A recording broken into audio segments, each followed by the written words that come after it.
ya empezó la grabación, así que van a tener toda la información de los 3 días, ¿no? El evento cuenta con traducción simultánea a español, entonces hoy tenemos una presentación en inglés y para oír la versión en español de la presentación, la traducción simultánea, hay una opción en sus funciones de Zoom que se llama interpretation, o un globo que se ve en, en la baja de herramientas de Zoom, y ahí pueden elegir el idioma que les conviene. Creo que se va a aparecer la opción español, pero aquí pueden elegir cómo cambiar su idioma, ¿ok? Les pedimos por favor que envíe sus preguntas, sus consultas a través de la caja de preguntas y respuestas, Q&A. No envíen preguntas a través del chat, por favor, porque no se quedan registradas. En el chat nos avisan si escuchan bien, si pueden ver mi pantalla, si hay algún problema con los sonidos o con la presentación. Pero las preguntas nos envíen por favor en el chat, ¿ok? Vamos a empezar ahora la sesión con 1 hora de presentación y después tendremos una sesión de preguntas y respuestas con nuestro colega Chris James. Los participantes no tienen acceso a micrófono y quería pedirles por favor que nos envíen sus preguntas a través del chat y que hagan muchas preguntas. Aprovechemos que tenemos acá uno de nuestros colegas, que es mi colega Christopher James, que es el gerente de producto de Scival, está basado en Ámsterdam, y nos va a hacer una presentación acerca de las novedades de Scival y el roadmap, ¿no? Que viene más interesante de la herramienta. Así que voy a pasar a inglés para que Chris se presente y empiece su presentación. So, Chris, switching to English now, and to you, thank you very much for joining our event. I was just saying we are very happy to have you on the first edition of the Scival user group. I would ask you to briefly introduce yourself and then start your presentation. I will stop sharing my screen and the floor is yours. Thank you very much. Great, thank you, and thank you for the invitation. I'm very happy to be here, especially for the first ever LATAM Scival user group meeting. So this is great. So yes, my name is Chris James. I work as one of the product managers on Scival, based in Amsterdam. And what I'm going to do today is, we have an hour and a half, I heard you say, so I will take roughly 1 hour to look at what's happened in Scival over the last year. And then I'd like to give you a sneak peek into what is coming up in 2021 and how we go about actually deciding what goes into the products and some of the innovation work that we're doing. So I will take you through that. And also at the same time, Fernanda did mention that you would like some additional information regarding the Sustainable Development Goals, so the SDGs. So I will go into more detail about those and also on the recent ranking functionality that was added to Scival last month. So those are the themes. I won't only present, I will also go online, I will show stuff in the product itself.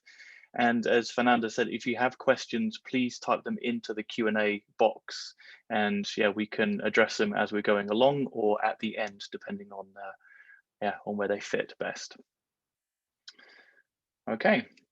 Well, before I actually get into the nitty-gritty of the roadmap, I thought it might be nice to introduce the team a little bit. So it's a very dynamic team based in Europe and based in North America. Most of our developers are based in Dayton, Ohio, and then we have our product team based in the Netherlands or in the UK. And this is not the full team. This is just a sort of a section of them that could fit on the screen. We usually go to Dayton 4 times a year, but as a result of COVID, no traveling, so everything's been done virtually. So you can see here the product managers in yellow, so based in the UK or in Amsterdam. The software developers are the ones in blue, and so they're pretty much all based in Dayton in the US. And we have our UX people, so Erica and Joris, and we have another one who is not on this photo. They're based in Amsterdam with me, and they're the ones who do all of the interaction on the product and make it work. And then we have Dirk, who helps us with all of our usage. So this is an idea on the team that's working on Scival. But obviously on your side, you have the customer consultants and the solution sales managers who are there to support you and to help you get the most out of the product. Now, Scival has been around in slightly different forms for about 10 years. We are a global market leader so far as the metrics is concerned. We have over 1,400 customers from 80 different countries, and you can see that on the right here, we have a map actually of usage, and China, UK, US, Japan, and Australia are the countries which are using Scival the most, especially things like the UK and Australia. They have assessment exercises which do require them to provide a lot of metric information. We have corporate customers in there as well, and also some funding bodies and national governments who are using Scival over the course of the year. I thought it might be interesting to have a look at the metrics that you as our customers are using within benchmarking. So I looked at the Latin American customers over the last 12 months, and these are the metrics which have been most selected in benchmarking. So scholarly output, field-rated citation impact, citation count, and international collaboration are the sort of top 4 over the course of the last 12 months. I compared this to the previous 12 months, and there has been a shift, with field-weighted was the most selected metric, followed by scholarly outputs, collaboration, and publications in top journal percentiles. So there has been a shift in how you are using the metrics, but there's also been more selections happened from the last 12 months compared to the 12 months before. So you are using it more, which is good to see even during this Corona period. So now I'd like to get into what have we been working on? What have we done over actually did the last 15 months. So looking at the last year plus the beginning of this year. There's been a lot of changes that have come in. One of the things that we've really done is we have improved how we are putting institutional profiles on the product. So if you look in 2018, we had around 10,500 profiles in total, including corporates. And over the course of 2019 and 2020, we increased that to over 2,000 profiles. And I checked last week, we had 20,227 profiles, and those are academic and corporate. So last year we added 4,000, of which 1,500 of them are corporate profiles. We're doing this on a step-by-step basis. We're looking at different research areas and the institutions working in those, so adding new ones. But if you have identified profiles which would be useful to you that are not included, they must obviously be publishing on a regular basis and be in Scopus, then talk to your customer consultants and they can help prioritize them so we can add them into Scival as well. We want to obviously make the tool as useful to you as possible. So we've made a lot of improvements on the profiles that have been added into Scival over the year. And we've also added a lot of additional functionality. In fact, over the last 15 months, there have been 12 releases with over 95 notable release items. So these aren't all of the release items we put in there, but there are 95 really notable ones which bring a lot of value to you. So what I'll do is I will list them out here, and then I want to show them to you briefly so that you get a feel for where they are and what they can do for you. So the first one is to do with metrics that we've added. So we've added in THE ranking metrics that went in last month. And in fact, I'm going to do a deeper dive onto this later. Also open access analyses, authorship analyses. We have topics for research areas which weren't available before, and Scopus sources, so journals as a new entity type. We've also added in additional graphics that you can add to reports and export. So things like a metrics table, a chord diagram, roof-shaped matrix, heat maps, timeline motion charts, reference line, bubble charts, draggable wheel tooltips. What do they all mean? I'll show you, don't worry. And we've also improved the homepage based on feedback we received during user group meetings like this. And then the other notable items are we've added a whole new rankings tab that you can see over here on the right. We've added in new topics and a new topic cluster, of which 52 of them are based around COVID. We have improved how you can import large hierarchies. We've added additional metrics guidance and enhanced the support center to make it easier to navigate and better to use. We've added a section where you can advertise your university and put your own links on the homepage. We've put curated research areas in the product. We've increased our export from 20 to 100,000. We've put in report templates. We've updated the SDGs along with a new free layer. And we've also made our release alerts more subtle rather than taking over the whole page. You get a little release notification like this. It says 2, and if you click here, you can see what two releases have happened since you last looked. And we've also made updates to our API.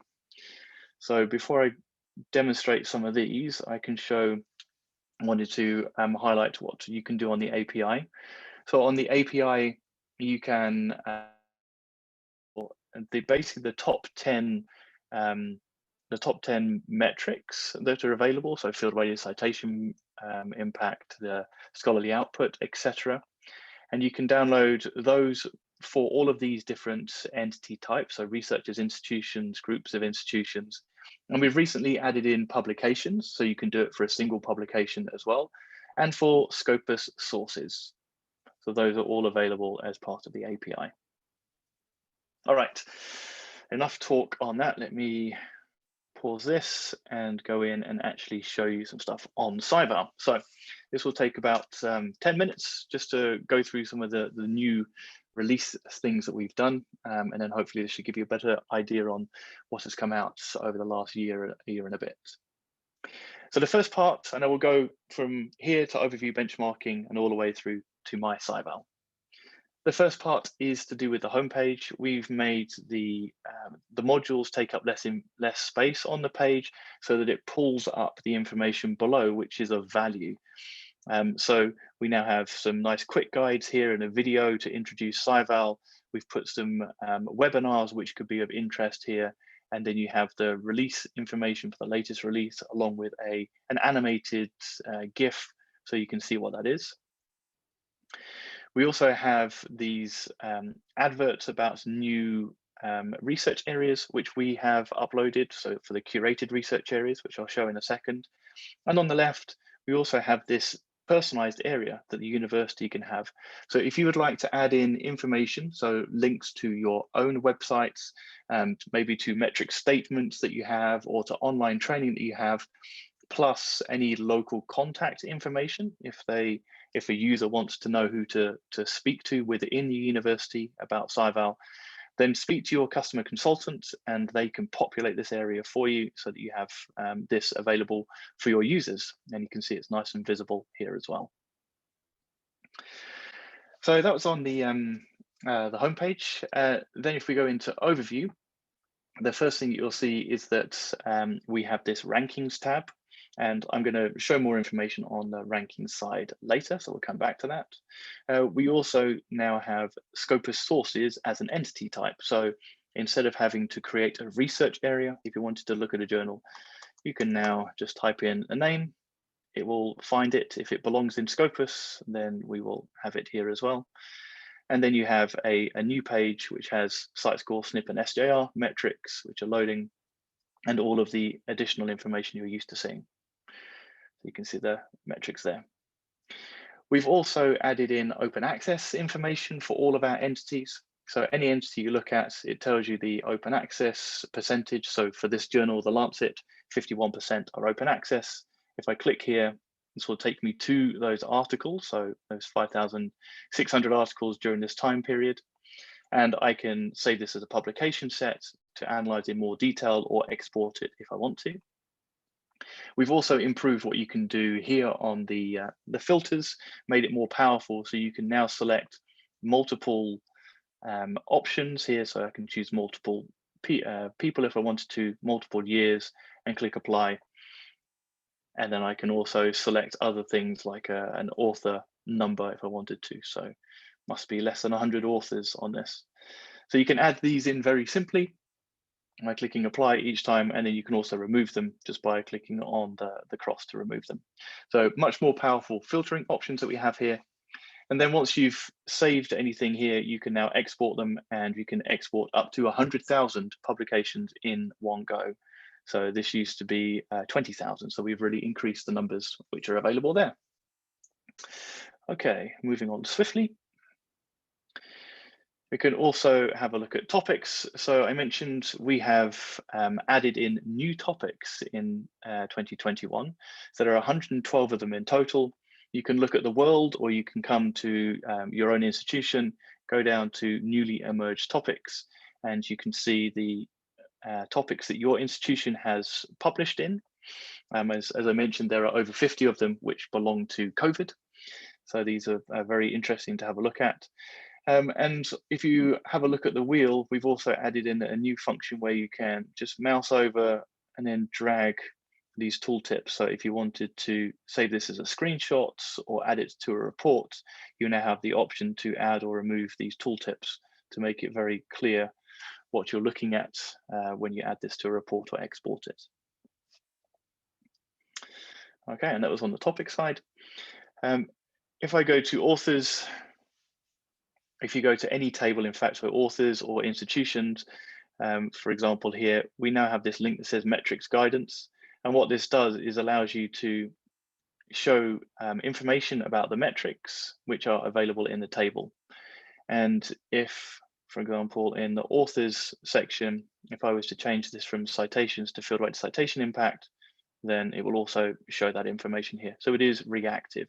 And this is a pattern you'll see more of, this information coming out from the right-hand side. Okay, the next part I want to show you, you need to look at a researcher level. So if I choose a researcher, we now have information about their authorship type. So are they a first, corresponding, or last author, for example? So if I click on author, go to published, then you have authorship type. I can now have a look at this researcher and see how many publications have they published as the first, last, or corresponding author.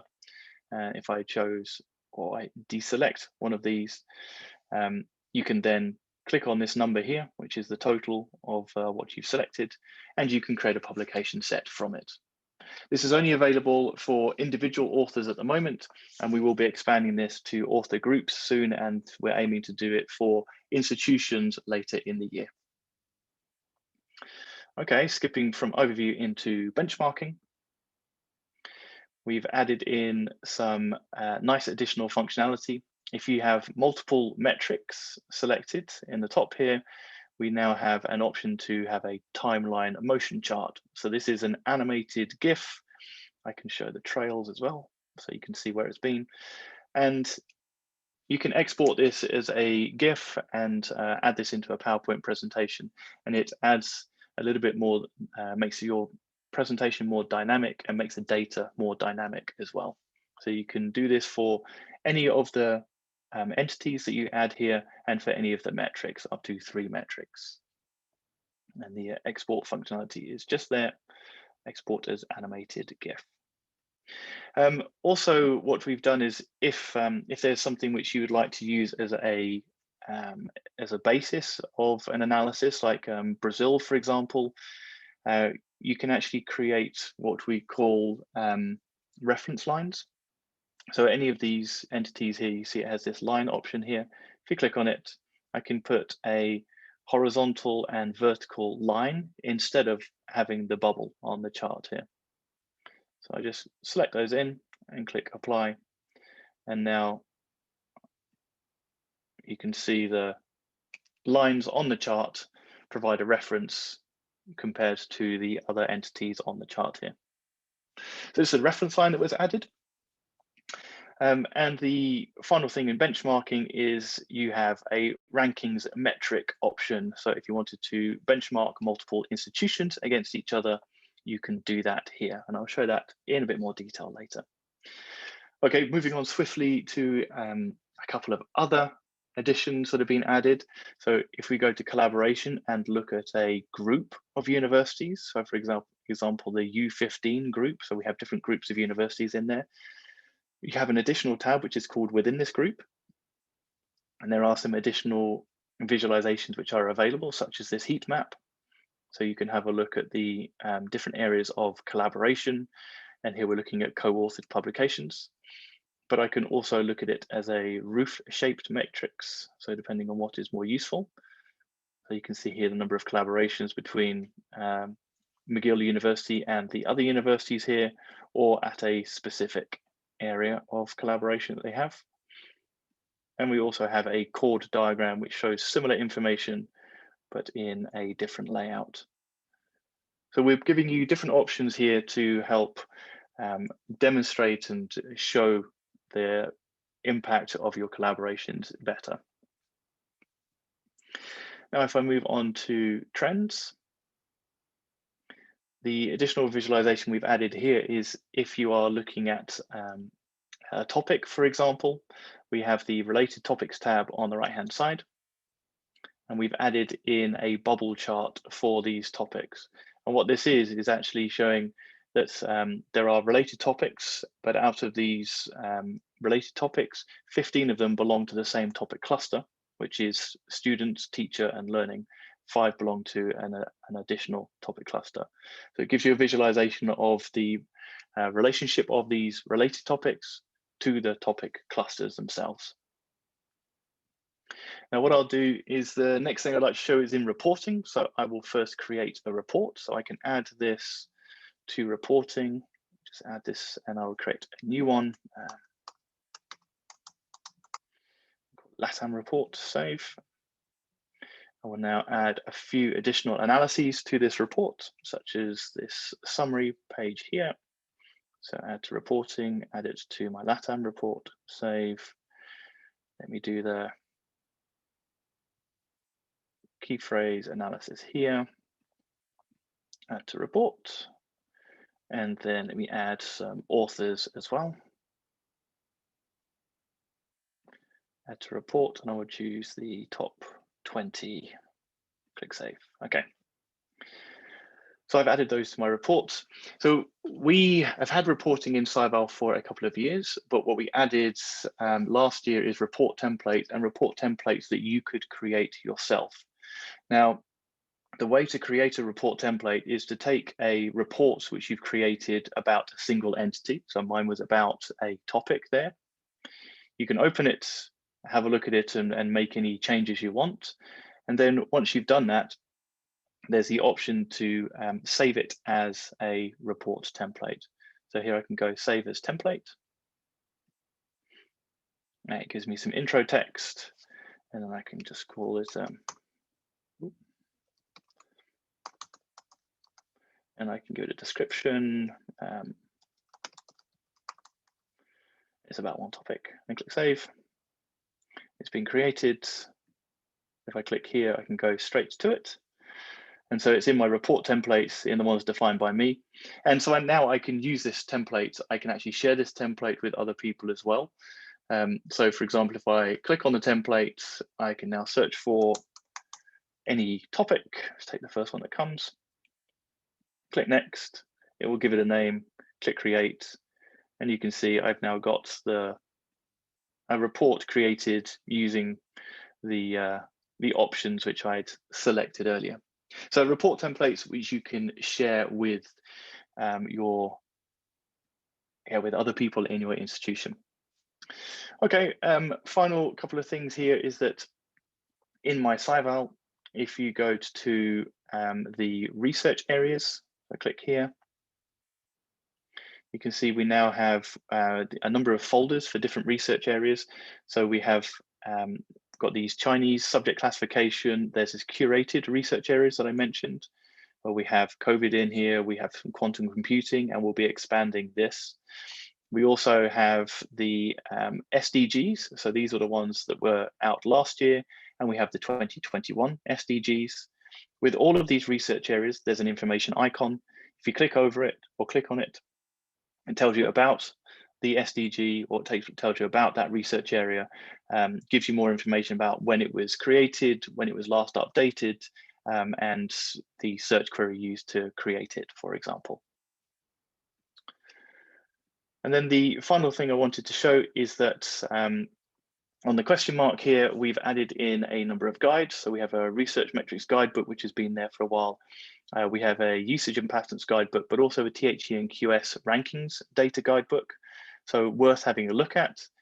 Any new releases, so if you want to know anything about our new releases, just click on what's new in Scival. This takes you to this page here. There is a 15-minute video which highlights what I've just been showing, but also each of our releases has detailed information with GIFs and screenshots to help you understand what has been added into the product. And we've also updated the actual search content itself. So if you go to the support center here, we have split it into the same pages as a quick reference guide. So you can see an introduction to Scival, benchmarking, etc. And if you go to those, it will link you through into the relevant sections of the quick reference guide and help people get started. Okay, good. That was what I wanted to show on what we've done over the last, well, 15 months already. Quite a lot, I understand, but there are ways of finding that information back by going to the support center. Now I'd like to give a quick highlight on what we're doing going forward. So how do we actually come up with the new content and new things which come into Scival, and what's coming in the future? So everything that we add into Scival has to live by these three design principles: accuracy, flexibility, and transparency. So accuracy, obviously making sure that the data is accurate and correct. Flexibility, which is giving you different lenses in which to look at the data and how to analyze the data and to chop it up. And then transparency is allowing you to get to the underlying data itself. So for example, when you look at the citation metrics, it's allowing you to see the underlying articles that make up those citations. So everything we do has to adhere to those principles. With our innovation projects, we don't do them on our own. We actually work with a lot of people, both internally and externally. So as possibly quite a few of you have been contacted either recently or in the past to help with these. So we work very closely with our customers. We do interviews to figure out what the needs are, what the problems are you're facing. We do user testing with you, and we also look for feedback on the prototypes which we put out as well. And the team which we have internally which works on this are the user experience designers, the engineers who are mainly based in Dayton, Ohio, although we have some now in Amsterdam, data scientists as well, subject matter experts, and then people like me, the product managers who help to drive the project forward. And obviously, as we're going through, we have to do this in an iterative state. So we start off with paper experiments, which are basically putting data into, say, PowerPoint, for example, and talking to customers about that. Then we make them more intricate with better designs, and then come out eventually with working prototypes that customers can actually use with real data and can give us feedback on the functionality and the use of it. We have a number of innovations that are going through our pipeline at the moment, and there are 4 different stages of the pipeline that we have. We have the opportunity stage, which is where we're really looking at the need and the problem that you have. Then we have the problem solution fit stage, which is when we validate the potential solutions. So we have some ideas, do they work, or do we need to go back to the drawing board? Then the solution market fit stage is when we bring out the MVP. This is the minimal viable product. So a product which will give you use, which we can put out, can be tested, and then we can build upon to bring in additional functionality and additional benefits to you. And then the final one is the solution market fit. So this is figuring out which markets does this work in, because sometimes what we have for one market will not work in another. So where are we going? What kind of things do we have cooking at the moment over here? Well, we're playing in a very, very interesting and dynamic market. We've noticed a change over the past few years with our customers that, there is increased competitiveness, that there are bigger, higher stakes attached to investment decisions. In other words, there's more money at play as well. And that our customers are not looking just for bibliometric indicators. They're looking to diversify and pull in additional data. So for example, if you look at this, this chart here, you're looking to combine different data sources for your planning. So things like data on the input side, so any funding data or institutional data that can be mapped to the output side, so any journal information or non-journal information or patent information, and then to look at the impact of all of this through citations, policy data, clinical data, etc. So we see this change in our customer needs. And so what we're looking to do over this year and the next year is to address them using 3 core values. The first one is to grow our core value proposition. This is what we're doing at the moment. This is how Scival helps you. So we want to improve that and grow that, which is what we do with every release we put out. The second is we want to expand our baseline data sets. What do baseline data sets mean? These are the sets of data which have value to you. So at the moment we have citation information in there and obviously article information. We're expanding in to add grant information. We want to add policy information, media information, social media information, better patent information, etc. So expanding those to useful sets of data. And the third one is we want to invest in our capabilities. This means to develop our back-end processing so that we're ready for the future and to accept all of these additional sets of data. And so what we did at the end of last year is we had a project internally where we spoke to our customer consultants. We also spoke to customers, and we discussed the sort of core themes within Scival that we need to work on and improve upon. And we identified 9 in total. The first one, and I'll go through these fairly quickly because I have some additional information later. The first one is around university rankings, so giving more insights into those, and we've already started on that. The next one is to the deeper research performance analysis. This is the bread and butter of Scival, so do this better, do more of it. Faster data processing, so allowing more subject classifications, larger limits, the quicker processing of our data in general. Custom areas of research, so these are the hot areas, these curated research areas that I've shared with you already. So provide those and have more of those that all of our customers can use. To improve the onboarding we have in Scival to help users get up to speed quicker and to help guide them on the responsible use of metrics. To make sure that the institutional hierarchies, any changes that happen in Scopus are reflected in Scival so that those are kept in sync. To help improve on the collaboration analysis and citation networks. This is something we actually can't do this year as much as we'd like to, but it's still down as a priority. And the last 2 is funding. So we have a new module which is coming out next month, or actually this month, which I will show you some information on. And societal impact, so providing more evidence of impact in society through the demonstration of policy citations or how you're producing work on the sustainable development goals or any attention metrics like Twitter or media that your university is picking up. So these are the main themes that we're working on. And within those, there are some projects which have moved quite nicely along. and I've hinted at some of them already. So societal impact one I'm working on is still, we're doing user testing and still at the problem solution fit. We have a funding one, grants one, which is going to be released for a smaller market this month.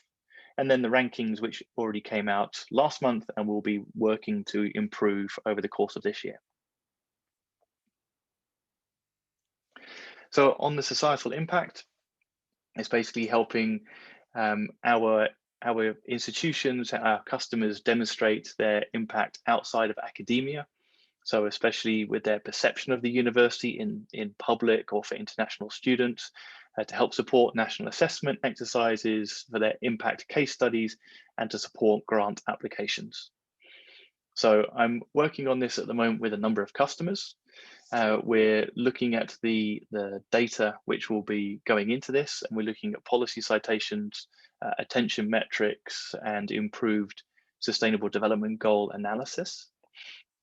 And we're hoping to have this released in its first form by the end of the year.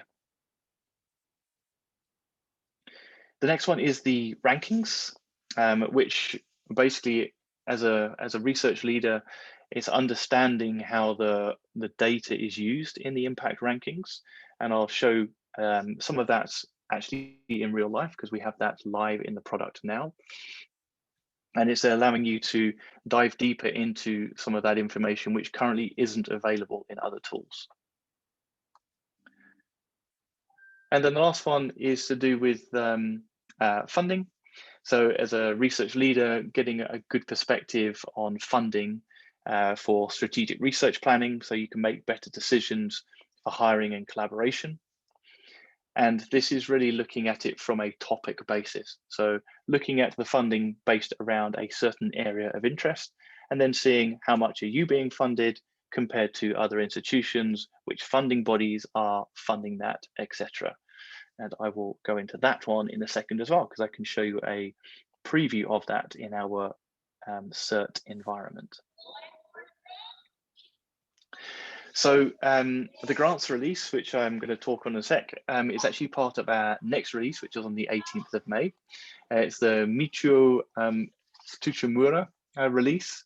And she's actually a Japanese agricultural scientist and biochemist. And she focused mainly on the components of green tea. So she's our next named release. And in that release, the top 3 highlights are going to be this new grants module, which will be available in North America. And we're looking to roll it out globally, but over the course of the next year or so. And you can see there's a new tab here.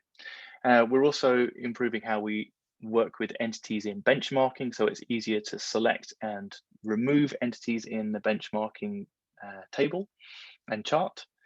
And we're also adding some improved transparency around the field-weighted citation impact, so that people can understand if there are highly cited years of publications which skew that metric. So that's all part of our metrics guidance.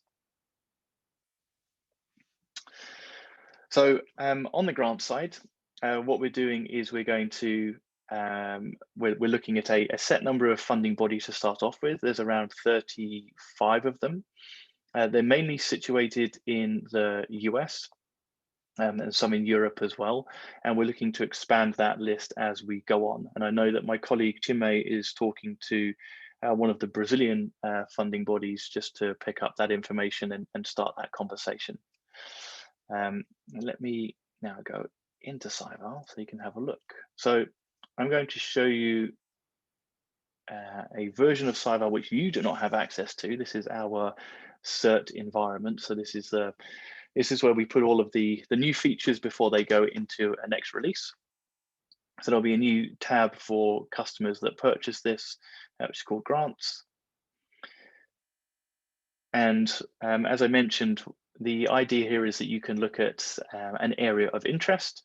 So you can actually pick an area of which we have created already, or you can use topics to actually group something together.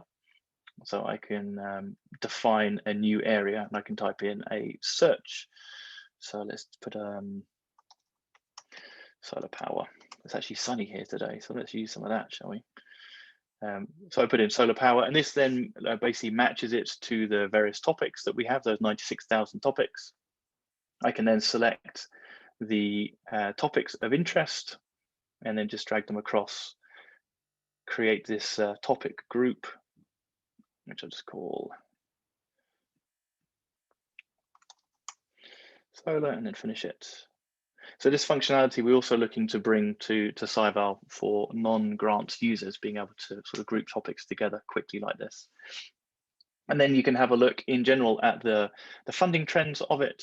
So how much money is awarded, what the value is at, how many awards during this time period, etc. And then you get to see the funding bodies, the most funded institutions, and then the topics which are the most funded in this area, both in dollar award amount and in count. And for each of those, you can go into more detail and have a look at them and have a look at the awards, for example, get a list of those and export them. And have a look at the institutions, and again in the topics. I'm just going through this very quickly just to give you an idea of what it is, because it's not really something which you will be able to use straight away. There's also a dashboard view, so you can have a look. Okay, my institution, which is Pennsylvania State University, how much has it received funding in these different areas? And if I put solar in there, let's see, have they received anything? Yes, they've had one award. And you can see compared to the 246 in the country, globally, and you can see how much the award was $2.5 million. Yeah, so this is just a taste. This is the first version which will go out, and of course we'll be improving upon that as time goes on, and we'll also increase the list of funding bodies that you can see are mainly, which are mainly UK and US based. Okay, just moving on. Put us back into presentation mode. So on the roadmap side, what do we have coming? And then I'll go on to the SDGs and the rankings side. So on the roadmap, we're already in Q2. So what the things that we have coming up are, we've had for the different areas, we've had the rankings which has come out. We've got the new SDGs which have come out, and we have our migration which will help with our data processing. So this is something which has been going on for the last year and is going to continue over the course of this year and into next. But will soon start to bring with it some benefits, such as additional subject classifications that we will be able to deliver through because of Elasticsearch. So Elasticsearch is a technology which will allow us to calculate things much quicker on the fly, so immediately, without having to compute them in the background. It's going to allow us also to bring these additional research areas that we're going to bring into the product. And we're also, you can see the better management of the institutions that are in Scopus. So any changes of institutions in Scopus, we will be able to reflect them in Scival as well. In the course of the rest of this year, we're looking to make some additional improvements to the rankings module. So we're going to add in the THE World University Rankings 2022 data when that becomes available. We're also going to add this additional field-weighted citation impact transparency and the authorship analysis I mentioned for researcher groups. And then we'll look at how we can bring that also for institutions. We are improving the guidance that we have for new users. So as a new user enters Scival, they will be guided into their own profile, and they will be helped on how to use the product better than we do it at the moment. And we're also going to be increasing the number of profiles that we add into Scival as we go along, so the institution profiles. And then the last two are to do with the grants, which will be released this month, and then we'll have some additional updates to that as we go along. And then the societal impact module that I talked about, which we'll be looking to bring out the first version at the end of this year. Okay, so I then had the question about the Sustainable Development Goals and how have those changed when you compare them to last year. So I've done a lot of work with the team on this, so not just the Scival team, but data scientists in Elsevier and with some university partners as well. And so this has been quite a journey. We started back in 2015, so with the sustainability science and a report which was put out then, and some key phrases which we used to create that report. And basically, we've developed those key phrases to create or to provide metrics for the first version of the impact rankings, which came out in April 2019. And we soon realized that we would need to expand that, we would need to improve those queries. And so that's what we did, which we did in October 2019 to be used for last year's impact rankings. When those came out, I worked with a number of universities based in the UK and in the Netherlands and in Denmark and in New Zealand. And they were very interested in improving the mappings that we did. So I've been working with them. We've been collecting feedback from the community to help feed our machine learning models. And in July this year, Science Metric, which is a company within Scival, within Elsevier, sorry, they started working on some new SDG queries based upon and referencing the ones that are currently in Scival, the older ones, and looking at feedback that's come from other customers. So they created new queries. We added some machine learning to that, and that has now been used in the 2021 impact rankings. And we're now going through and looking how we can further improve those through customer feedback. So what is the big difference between them?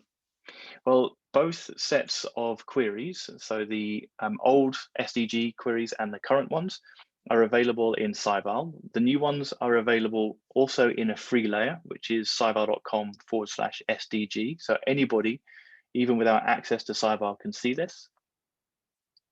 If you go into Scival, you also will have the SDG 2021 and the older SDGs.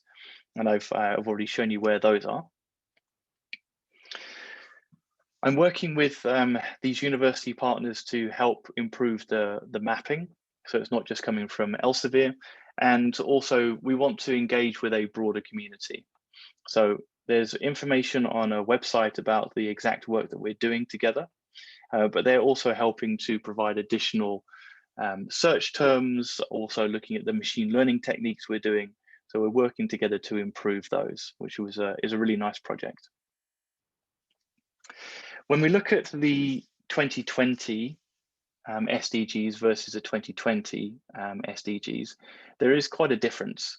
And that's because the new queries that Science Metric has created, they really took a lot of feedback into account. And as a result, they were developed and used significantly more search terms than the earlier queries. And I've got a slide which shows the difference, and it's really like a massive difference. Not only did we want to do that, but we wanted to introduce some machine learning into this as well to help find publications that keywords miss out, but which are relevant to the SDGs. And what we've done is we've used very simple machine learning, and it's added roughly 10% additional papers to each of the SDGs. So that's a nice little bonus. But in doing so, what we've done is ended up capturing almost twice as many articles in each SDG than the 2020 versions, whilst keeping the precision above 80%. So this is brilliant. And the mappings also better overlap with the SDG queries from other independent projects. So I mentioned about what do the queries look like. The 2021 here for the SDG 1, you can see it has 37,000 publications for all years. This was a query. For the this year's query, it has 202,000 publications, so it's way more than double. And this is the query plus 113 other pages. So it's really, really much bigger. The reasons for this are, there are a number of reasons. One of the things is it's using most or all of the 2020 key phrases. It contains many more key phrases and search terms because we've taken our customer feedback into account. We also have to put in journal information because we're removing journals from unrelated fields for each SDG to avoid false positive articles. And we're also limiting the queries based on key countries in each SDG. So also to avoid false positives. It does mean that sometimes these queries don't work if you want to put them into Scopus, but I have a way around this, so I can show you. Some more information here. The queries were made with seven bibliometricians. There were committees involved in here, and you can see 1,200 queries per SDG, and it took around 16 weeks of development, so it was a very long process. So each of these SDGs, we have data like we had for the last one. We provide transparency. There is a Mendeley data page, which is linked to from Scival. There's an HTML page, which describes the methodology for each one, plus like the top 100 key phrases. There's also information on the machine learning side, so you can get all the documentation there.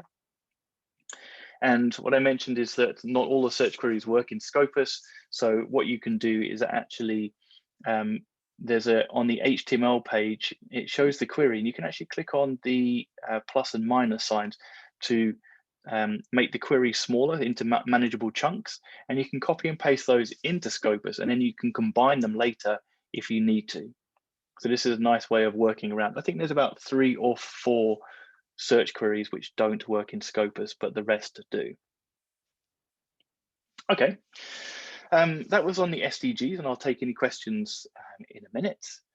The last one was on the university ranking enhancements. So what we did this year is we released a new tab in the overview module, which I've shown, and it's to do with basically to give more transparency around the bibliometrics used in the THE World University Rankings. What this does is allows you to analyze, understand, and generate insights based on it's the field-weighted citation impact and the citation scores, which make up almost 40% of the ranking. These scores are not something which you can get anywhere else in our products. They don't, they're not calculated by us in our products, and they're actually done specifically for THE. So we now allow you to benchmark this information at a subject area level for basically deeper understanding, and you can look at your university's position. You can also analyze and benchmark compared to peers, so compared to other universities, and you can look at all of the bibliometric information for that ranking and do a comparison. And this basically removes the need for you to do any kind of manual curation, manual data collecting, and then creating your own metrics around it. So THE have their data points, and you can get a certain amount of information there, but we feel what we've got here, and we worked with THE on this, it's not that we've developed it without their knowledge, we've worked with them on it, and this provides complementary information. So helps with the transparency around the data set, which is used for the overall score. So I thought let's, I'll just share this one and then we can go on to that in Scival, and I can show a little bit of functionality. So what we brought out is the first version. Everything in Scival, we iterate on it, which means we will improve it as time goes on. So we have a number of priorities that we want to work on over the course of this year and into next as well. The first one is, as I mentioned, adding the THE World University Ranking 2022 data shortly after it's released by THE. So that'll be coming out, I think that was in September.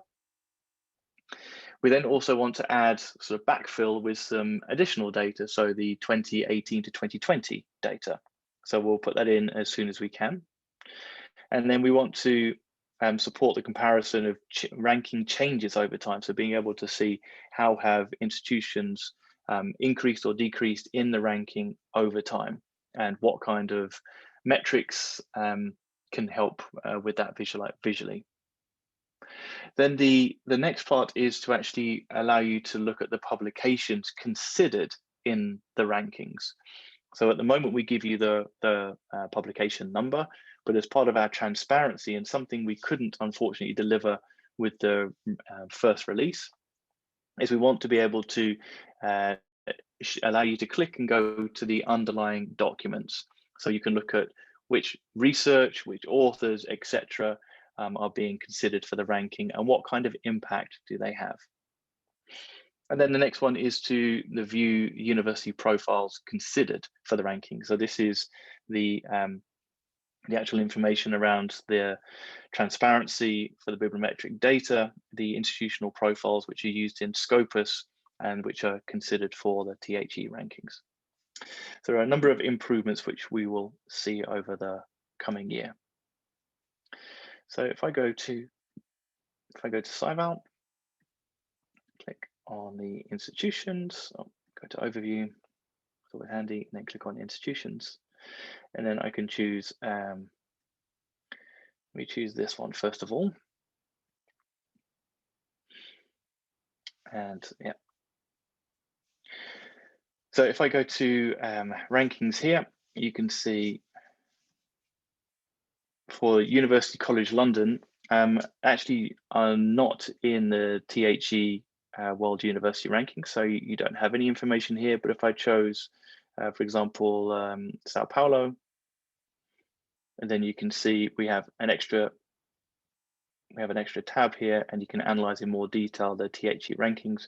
Clicking here is the same as going to here.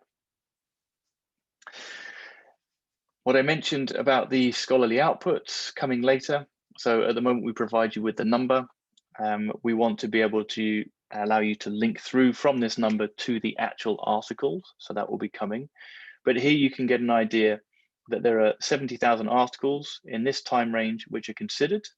And obviously, if you look in overview at the same time period, you can see how many articles has a university actually written during that time period, because not all are used. You can then see the citation indicators, which are used to give the overall citation score for the university. So the citation score here being 44.2. And you can see they're made up of field-weighted citation impacts for global articles, and it provides a score of 34.7. And if you click on any of these information icons, it helps to give more insights into what this means. There's also a country normalized, so not looking at all of the universities in the world, but only looking at the universities for your country. So there's a country normalized score, which is this one here. And the articles that are used for this field-weighted citation impact are the articles which are allowed to be in the rankings. And not all articles are considered for THE ranking. So this is the overall score that you have here. If you wanted to see how the breakdown is for the field weighted, you can click and you can see what the field weighted score is overall and for the different categories. So you can see how they're considering that and where you're high or low, because obviously a field weighted citation impact of 1 is the world average. And you also have the option to be able to benchmark against other institutions. So if I click on here, this takes me into benchmarking, takes me to the rankings metrics. And here I can add in additional institutions. And you can then see their global and their country normalized scores. You can see the field weighted metrics over time. And you can also show this as a heat map, so to help visualize this clearer.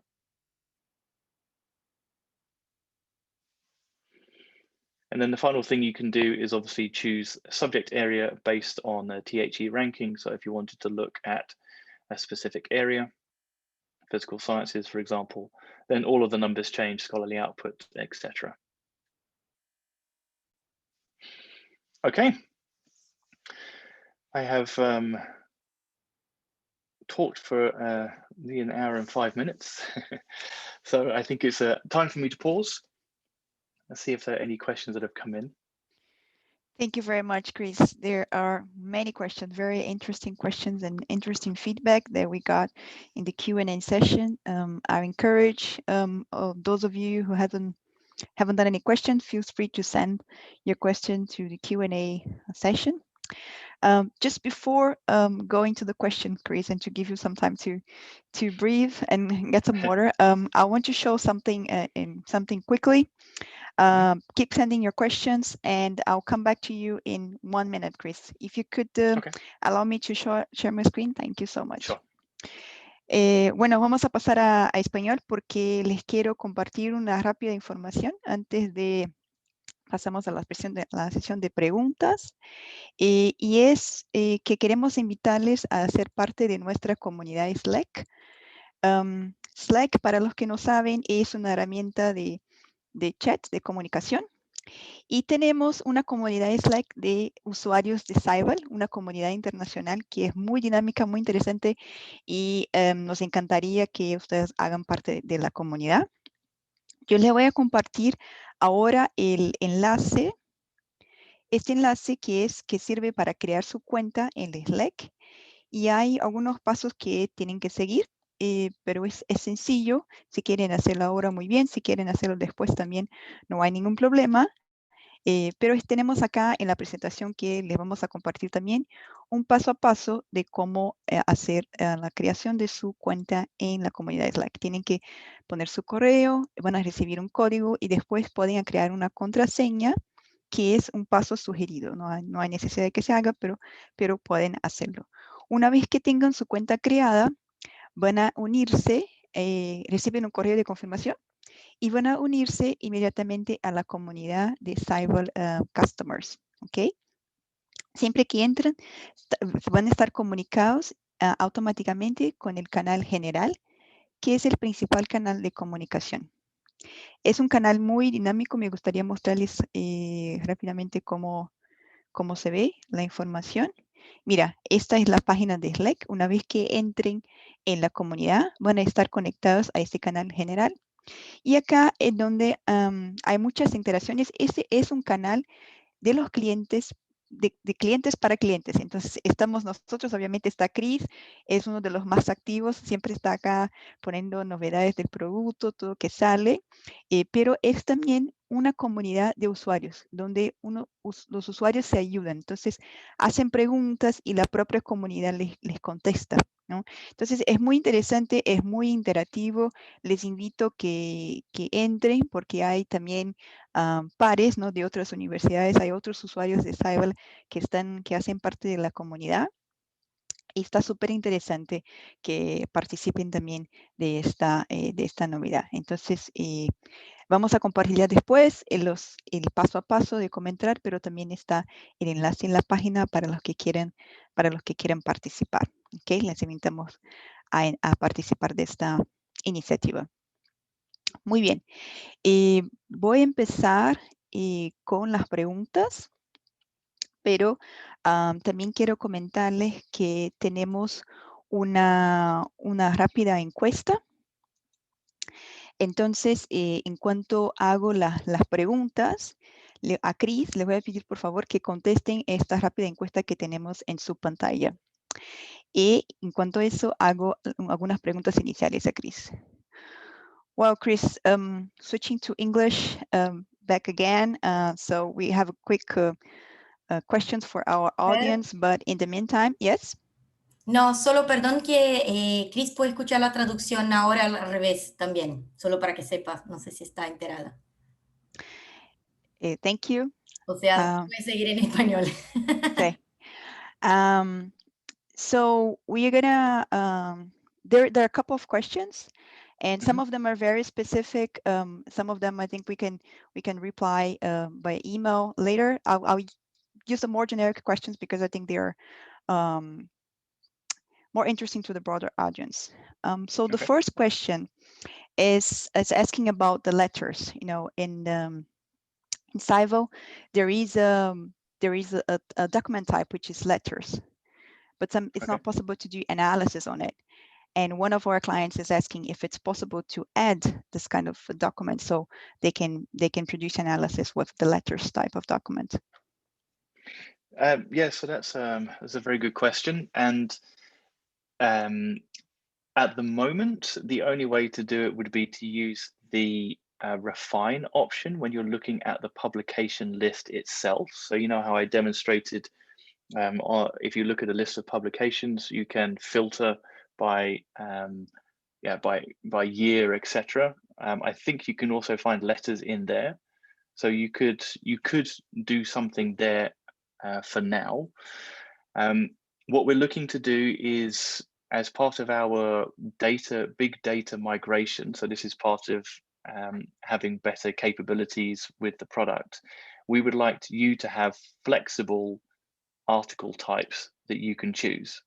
So at the moment we have pre-selected, you know, articles and reviews, or articles, reviews, conference papers, etc. So we have a selection of them, but we would like you to have complete freedom.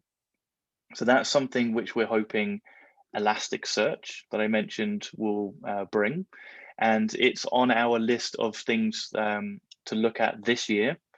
It all depends on how well the migration goes. So I think the short answer is yes, we hear you. Yes, we want you to have this as well. And we hope we will be able to offer something this year, but it depends on how the migration goes. Okay, thank you. Another one, which is quite a common question that we get, is regarding the authorship analysis per institution. So it would be quite helpful to be able to aggregate that data per institution. When is that possible, and when it's coming? Yes, so so in order to aggregate that, we would have to kind of pre-compute all of that for every single institution, which currently is not possible. So this is why we will be doing it for researcher groups next, because we can do that as part of a dynamic entity, so calculated on the fly when you need it. And the next one to tackle will be the institutions. So it is on our list. It is something I'm actively working on, and I'm hoping we might be able to deliver something through this Elasticsearch capability that we have, but we have to see. So maybe something this year, but I'm not sure. I'm not sure enough to put it on the roadmap for this year, put it that way. Okay. But maybe we'll be surprised. Maybe we'll be able to bring it in. But it's on top of our priority list as well. We just don't currently have the capability to do it, and that's what our migration in the background is working towards. And another one that is quite common as well is the ability to select more than one subject area. You know, in overview, or when you're doing benchmarking, they want to be able to combine. I know this one is also tricky for us, but I was wondering if you could comment on that. Yeah, so this is one that I want to deliver this year. So great. This is I'm actively working on this at the moment. You're going to hear me say it again, Elasticsearch. So what is, I keep saying, I maybe describe Elasticsearch a little bit. Elasticsearch basically allows us to add stuff up very quickly. So for benchmarking, this is really good. If you want to look at, say, the whole world and look at field-weighted citation impact, all you have to do is add them all up and divide it by the number of the world, which Elasticsearch can do in 1 second. We at the moment in our current technology have to pre-compute this. So this is the same for being able to select multiple subject areas. If you wanted to do this in our current technologies, we would have to pre-compute every single possible combination of selections you would make, which would blow up our computation. It would take too long. But with Elasticsearch, we should be able to do this. So what we're hoping to do is to offer this in benchmarking only for like 80% of the metrics. So for like the core metrics that you use, we want to offer that this year, and then we'll build it out so that we offer all of the metrics in benchmarking, and then we'll offer it in the other modules as we progress with our migration. So yes, this is right. It's actually on the top of the list. This is the top thing, along with adding more subject classifications. So Nice. we want to add, the Sustainable Development Goals as a subject classification. We have the Chinese subject classification, which we have to provide as well. And there's a Polish subject classification we need to provide. So all of these, same thing, benchmarking, Elasticsearch, it's all combined. So yes, this year we want to allow you to ASJC, select multiple ASJCs and look at it in benchmarking for say 80% of the metrics. And we want to have more subject classifications as well. Nice to hear that. Regarding open access, really nice. Yes. That they really liked we added this functionality, and asking if we thought about a filter so they could select only the open access publications and do the analysis on that. Only open access. Only open access, yes. Yeah, so this all relates back to our migration. What we've provided so far is what we can do without having to do more computation. So currently, the only way for you to do that is to create your own publication set. So, you know, to click on the open access number and create a publication set. But we would like to offer, click it and then you just look at the publications which are open access only.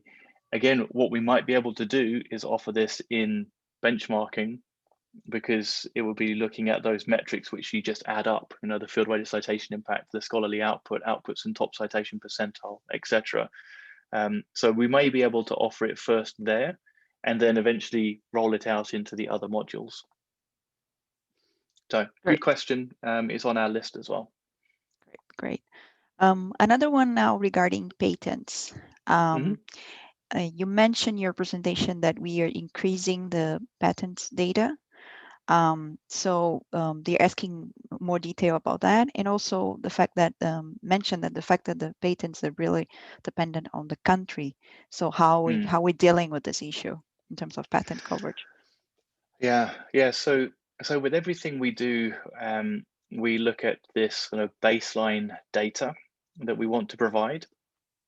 So a colleague of mine, Hee-Sang, he's actually working on the patent side.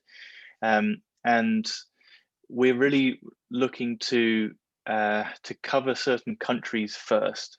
So it's going to be a little bit like with grants, where we will be able, we have general patents which everybody will be interested in, but in order for it to be interesting to your country, we have to look at specific patent bodies for your country.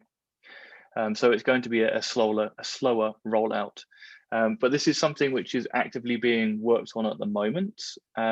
Hee-Sang is also actively interviewing customers about this, so globally. And if there are customers, if any of you would be interested in talking to him about this, then yeah, please let us know, because I'm sure he would love to speak to more people. We're looking at bringing out I think a first version of this near the end of the year. So very end of this year, maybe beginning of next. Which patent bodies is it? I don't know. I don't have that detail, I'm afraid. But yeah, I hear what you're saying, that there is a very local flavor to it, same as grant information. So we have to work carefully on that. And you mentioned that, something that I wanted to ask you as well. What is the best way for our customer to provide you guys with feedback and suggestions for the tool? I mean, normally they send us the information, then I send you the emails. But is there a better way to do that? Is there a more efficient way that goes straight to you guys? And what's your recommendation? I mean, So this way works with going through you guys. So going to the customer consultants. We also have the Slack channel, which I know you were talking about just now. Yes. So the customer community on Slack. Yeah, if there are specific, if there are specific things there, we get a few requests that come in through the Slack channel. Although most of the time, it's useful if it comes through with a customer consultant, so it can be brought together. You hear multiple customers talking about the same thing. We also, and this is just how products work, we have to be careful. We are not developing something for one customer. So everything we put in, it has to have a use for the global community, or at least a decent proportion of it. Otherwise, we will make our products too feature heavy, and it will get more confusing. Yes. So please, by all means, put some into the Slack channel, but also keep going through your customer consultant. Okay, great. There is a related question. I think your answer is probably similar to the ones for patents, but it's related to the funders, and especially Latin American funders. I know this is something that, as you mentioned, Scival grants we are working on, but they're asking about dates in terms of adding data for Latin American funders. Do you have any information on that? Yeah, so I know that I'm just trying to find the funder that my colleague spoke about. FAPESP, yes. Yeah. So he's speaking to them now. So we're working mainly on English language grants first of all, and that's because of the markets that we are targeting for those. Non-English language is planned for later next year. So this doesn't mean we shouldn't get any feedback on what would be useful. It just means that we won't be pulling in the data until later next year. Okay. Yeah. Now we have a couple of questions related to rankings.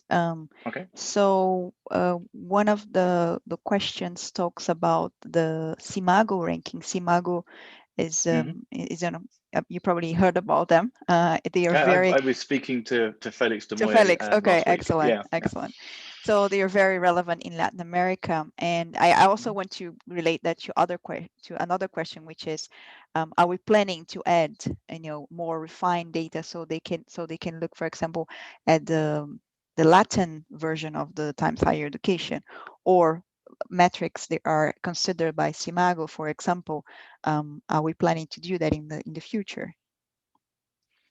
So on the Simago side, we have actually made a change recently. I say recently, it was in June. It was June last year, where we included the percentile values that Simago uses in its journal rank. We use the exact same values in Scival. So before that, we were calculating the values ourselves because they weren't available. But this is why I'm in contact with Felix, because I now get a file from him every year with the new percentile values. So you can look at it based on subject classification, etc. He has also asked me if we were going to provide data about the journal rank from Simago. So that's something we need to look at.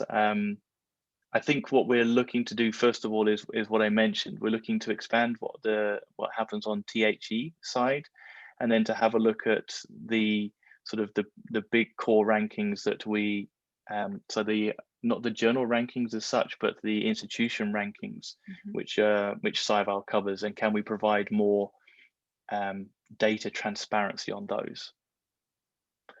So yes, we are looking to expand our rankings. The Simago one is not on the list at the moment, but that doesn't mean it can't be on the list. Okay, great. Yeah, we'll make sure all of our clients ask about it in Latin America, so we'll make sure you get a lot of requests from us. Well, please. I mean, the more we hear about it, the more it helps us to prioritize it. Yes, of course, of course. Yeah, There is speak up. There's a question regarding the QS ranking. So I guess this one is on the roadmap, right? For the universities that are not part of the Times Higher Education, but they participate in the QS word ranking and Latin version, would be if it would be possible to add the 2 indicators, indicators for the first 2 ranking, so they could check at least the number of articles and citations. So I guess this one is on the roadmap, right? Yeah, that's a good suggestion. Yeah. Is this something for this year? Do you know, or future? No, not for this year. Okay. I think we're focusing on THE this year, and then looking to expand it next year. Okay, perfect. We have another question from one of our panelists, Professor Natalia, who's going to be presenting on the 3rd day, the 12th of May. So let me just check. Okay, so her question is, have you thought about measuring interdisciplinarity in different entities? If so, how would we measure? That's a tough one.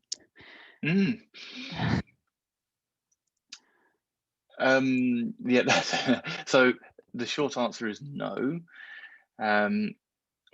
We haven't thought about the interdisciplinarity for different entities. We're still focused on the expansion of what we do on topics, and being able to provide, the level of interdisciplinarity there. So being able to show that, which I suppose you could link. You can look at an entity, a researcher or institution, and link them back to the most published in topics. But no, that's not something that's on our roadmap or that we're looking at in the short term. Okay, thank you. It would be nice to hear. It would be nice to hear why. Because we always like to know what you're trying to do with this, what kind of questions it would help answer.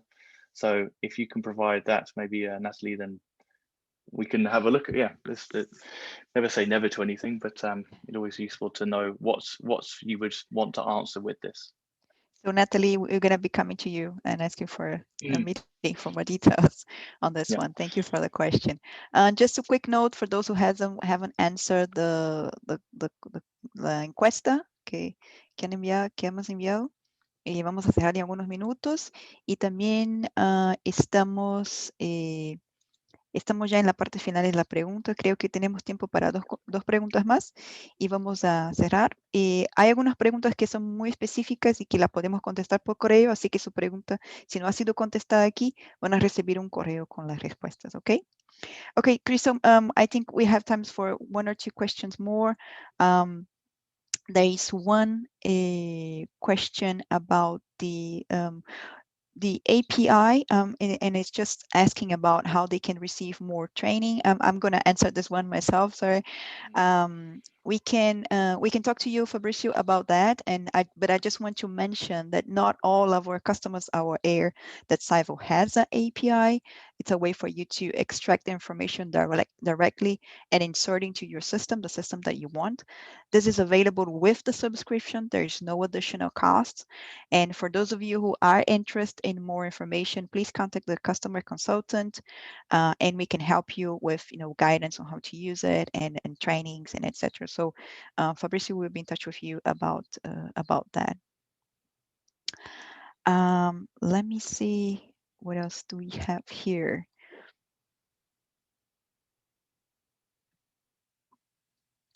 There was a question regarding the possibility to download spreadsheets created in Scival or for Scival data and share with other institutions. They also have access to Scival. So as long as they keep the same format, that shouldn't be a problem, right? The same template. Sorry, to download a spreadsheet? Yeah, to download the data from Scival into a spreadsheet and share this. I understand share the spreadsheet itself with other institutions that also have Scival, so they could create their groups or reproduce that information in their Scivals. Yeah, so I mean, if it's to do with specific articles, then providing an EID is something which can be easily imported at any institution. So you can take up to 100,000 EIDs or 50,000 in one go. And EID is a specific format that Scopus has. So it's like a DOI, but it's a Scopus version. So you can do that. If it's a hierarchy, then you can export the hierarchy in my Scival, and you could send that spreadsheet to another customer, and they could then import it because it would have all the relevant information, the person's name, and it has the author IDs for each one.